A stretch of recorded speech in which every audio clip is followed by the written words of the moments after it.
Aries fans, it's race day, top 5 with me, Frank 5. Everything's bigger in Texas. The track, the trophy, and you know what's also big? Comebacks from multiple problems. For the guy that had not won in Texas since 2010, he had that today and took home the trophy.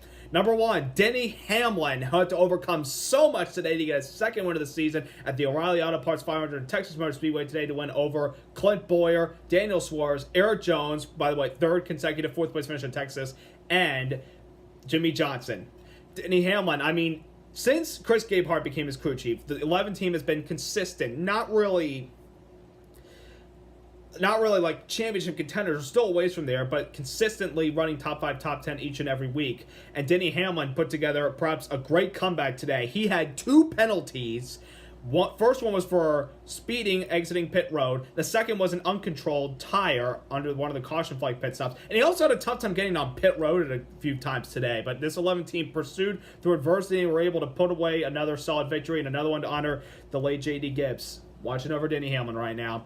Number 2, Clint Bowyer was so adamant after Friday's qualifying session because he felt like he was compromised by the new rules and that did not play in a factor for affecting Ryan Newman, who Bowyer said blocked him on pit road before they rolled out on pit road. New rules for qualifying after the embarrassment at Fontana a few weeks ago were put in place this week. It didn't really work. There's, we still have some work to do. Luckily, we don't have another mile and a half till May, so that gives the whole month of the next month for NASCAR to look it over. But Clint Bowyer had to start 25th today because of that mishap in qualifying, and he pulled through with a solid car, solid pits up to pull away a second place finish. And Bowyer has had some good race cars this year, but just a lot of bad luck, even though most of his finishes say he didn't really have a lot of bad luck. He has had quite a little bit of bad luck this year, but overall a great performance for Clint Bowyer today. Number 3, Kyle Busch, who's going for the trifecta for the 3rd time in his career. Didn't happen today. So close. I mean, he was so dominant. I mean, he had a little mediocre qualifying effort, qualified 16th, powered his way to the top 5, led some laps, lost the lead, then picked it back up.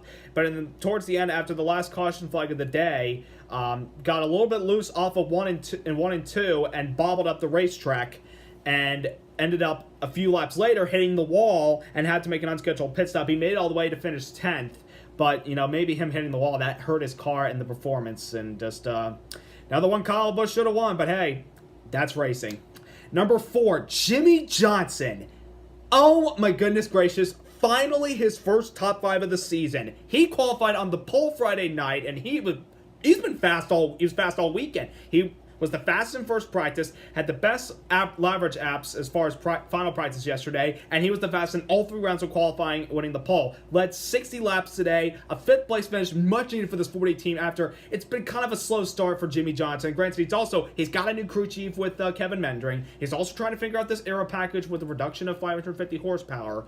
But Jimmie Johnson, top 5 finish. I mean, he literally was a top 5, top 10 car the whole day. He lost some track position, fell outside the top 15, but he gained it back up. I mean, great performance by Jimmie Johnson and Kevin Mendring today. They did a great job. And number 5, the racing today. Since the repave, the Texas races have not been a lot of fun. But since we reduced 550 horsepower, I know most of you will have your opinions, but I thought this was the best Texas race I've seen since we repaved this place. Literally, the top 10 were glued to each other within 2 seconds for about 15 to 20 consecutive laps.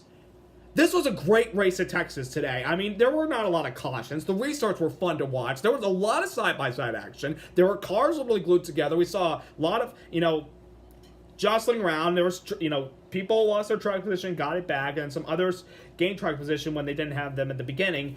But I thought it was a great race at Texas overall today, and especially considering when we come back here in the fall for the playoffs, which is the next to last race to find out who goes to the championship 4. This race today proved that the fall race is going to be a lot of fun. Now, granted, their conditions are going to change because it's going to be colder.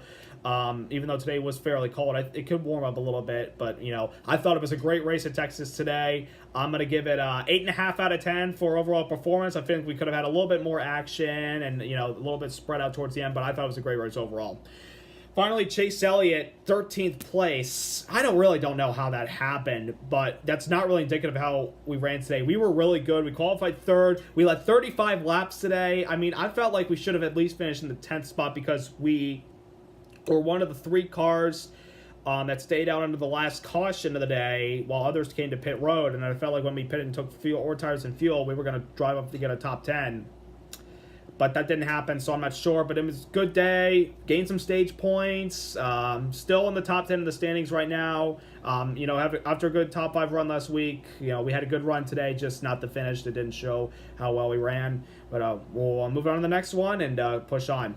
So up next, Thunder Valley. Who doesn't love short track racing at the last great coliseum of racing? Bristol, baby! It's going to be a blast. Can Kyle Busch pull off another win at one of his favorite tracks? Will Kyle Larson ride the top and bring to victory circle? Or will Denny Hamlin go back-to-back victories? Or can Kurt Busch win at Bristol with his brand new team in Ganassi? So we'll find out. Subscribe, like, congrats to Denny Hamlin.